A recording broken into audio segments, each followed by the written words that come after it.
We probably all have an idea in our heads about what it means to wrestle with God. Wrestling with God comes in various forms. It might be emotional or psychological wrestling. We feel alone, we feel abandoned, we feel confused, we feel angry or betrayed. And these emotions get all tangled up between us and God. Our anger may be aimed directly at God because God did not come through in the way we hoped or expected. God did not fix the injustice, did not heal the brokenness, did not pull off a miracle, or maybe just didn't intervene when things were out of sorts. So our hurt and disappointment takes on the form of anger, and we find ourselves wrestling emotionally with God. Or our wrestling might be intellectual wrestling. We might be struggling with finding a theology that is coherent, that makes sense, that works for us intellectually. So we think harder, read more, debate more. We interact with other thinkers and wrestlers. It's a wrestling of the intellect, trying to come to peace with thinking about God in a way that works for us. Or our wrestling might be deeply spiritual. St. John of the Cross, almost 500 years ago, wrote about the dark night of the soul.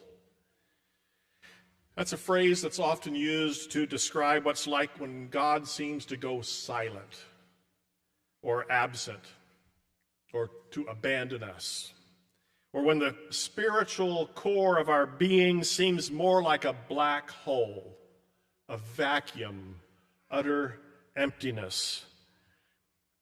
It describes the spiritual state of the poet of many of our psalms. And it's likely what Jesus experienced on the cross when he cried out, my God, why have you forsaken me?" I think it would be fair to characterize Jacob's nighttime wrestling match in any one or all three of those ways. As Jacob was about to meet his estranged brother Esau, his relationship with God was probably also on the ropes. But I want to suggest there's something else going on that was way more profound and had much greater import than Jacob trying to work out his fraught relationship with God and his brother. But before I jump into what that was, what I think it was, I have to say something about the narrative lectionary. Every year we are given a selection of stories and readings from the Hebrew Scriptures to work through in the fall in narrative order, from Genesis through the Torah, the Judges, the Kings, the writings, and the prophets. Not everything, just a sampling. And we get a different set of readings each year. So over a 4-year period, we do cover a lot of the Old Testament. But we aren't given any directions on how to read these stories, how to tie them together, or what overarching theme to give them. It's always up to us to read, to look at the readings and see what sticks out for us and discern what might be a useful way to frame them. And this year, when I did that, I noticed something in nearly all these stories. Let me get my clicker here. I noticed how much God notices. I saw a God who sees. Hence the graphic image that we're using this fall, a deep space photo of the Eye of God Nebula, or Helix Nebula. And God's seeing is not just a casual seeing, it's a deep looking.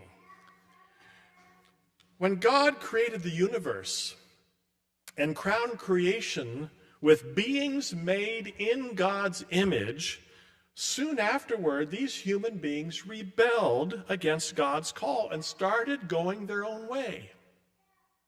And from that time on, nearly all that happens in Hebrew scriptures is God looking deeply with a longing gaze, with love and affection, and noticing what is happening with creation, and especially with the humans that God made. And God sees, God notices, and God acts, all in love.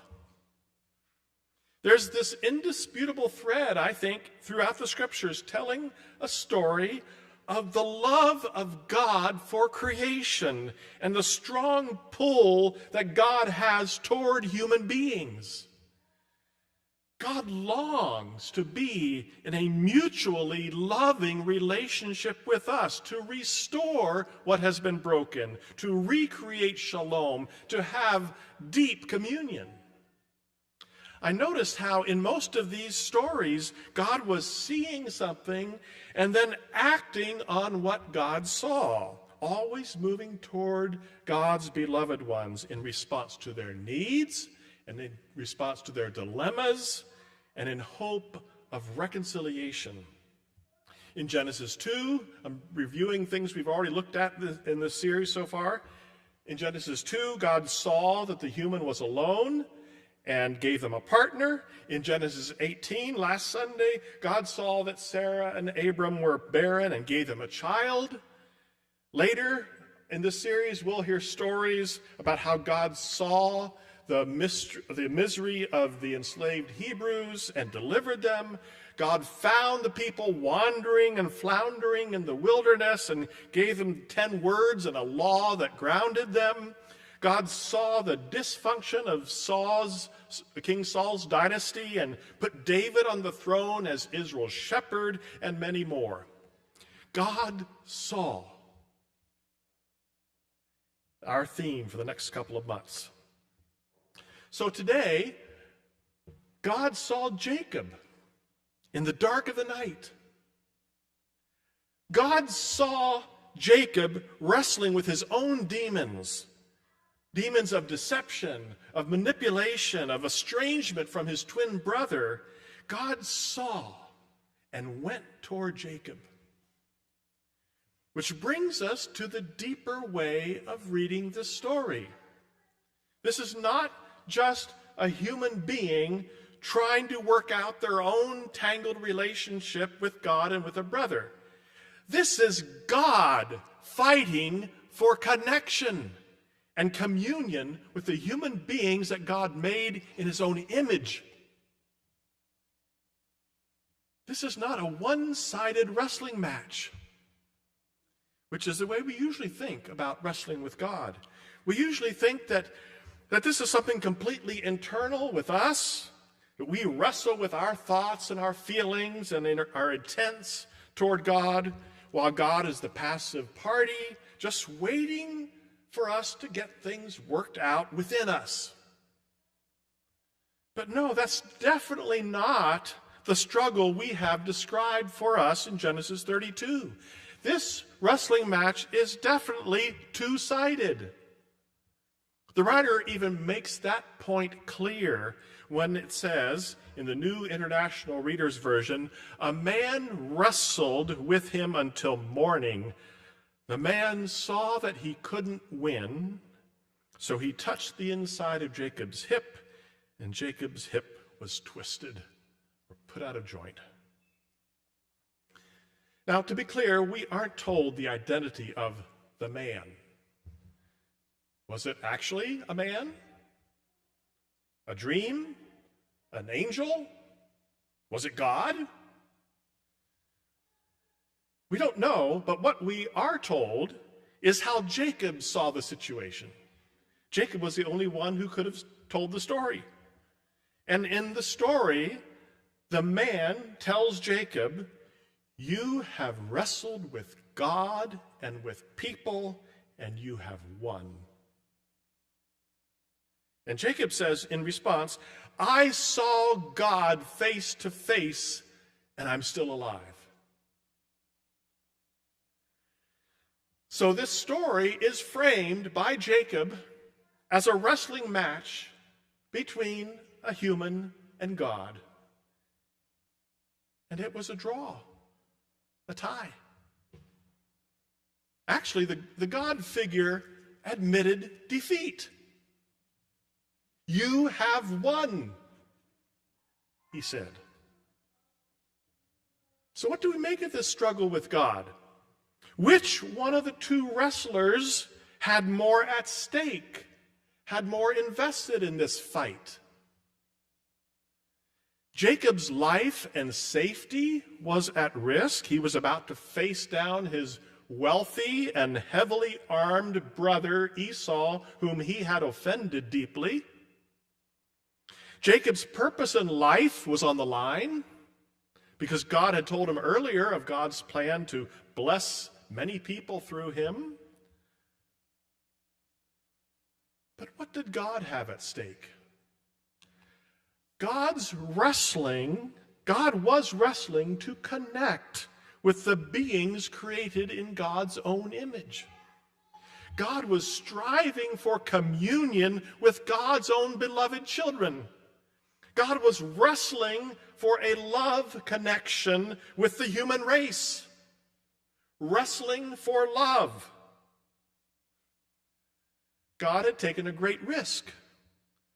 God created human beings that were deeply intertwined with God's self and then gave them free will. The freedom to reject it all. But that was the cost of love. The wrestling match had God's whole project on the line. Because Jacob's life path was moving quickly toward disconnection. And God saw. So God approached in the night to fight for the connection that God longed for. God challenged Jacob, and Jacob prevailed. In a way. In another way, God won. God reconnected with Jacob. God gave Jacob a blessing. And God gave Jacob a permanent mark, a twisted hip joint. A reminder for life that God's future and Jacob's future were deeply intertwined with each other.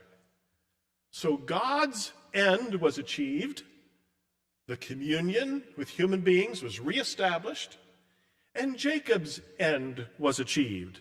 This struggle gave him the strength to encounter his brother Esau and be reconciled.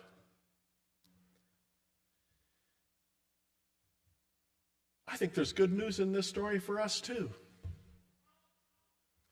We may find ourselves wrestling with God often and for prolonged periods of time. This story reminds us that the struggle is not one-sided. God is wrestling for connection with us too. God has to wrestle because of love. Without love, God would just manipulate us and force the connection. But instead, God wrestles. God struggles to connect because of love and for love. And maybe you will find that encouraging in your own dark nights of the soul, when you are wrestling internally. Imagine God in the ring, facing off with you, longing to put you in a wrestling hold of love that you will not find a way to break free of. And that wrestling hold, which at first you might struggle against, you eventually lean into and accept. And that hold is transformed into embrace. Imagine a God who chooses to wrestle us for love. And now let's join together in words of confession.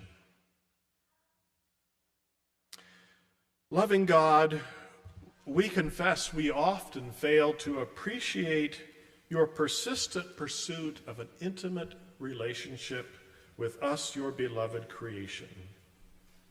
Forgive us our self-centeredness. Wrestling God, help us lean into your hold of love. Help us strengthen our own grip. Keep holding on to us as we strive to hold on to you.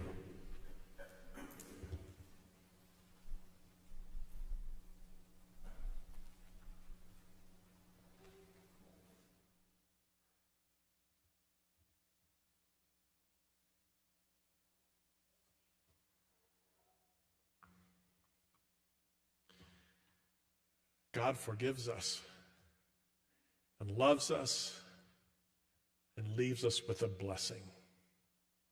We are marked for life.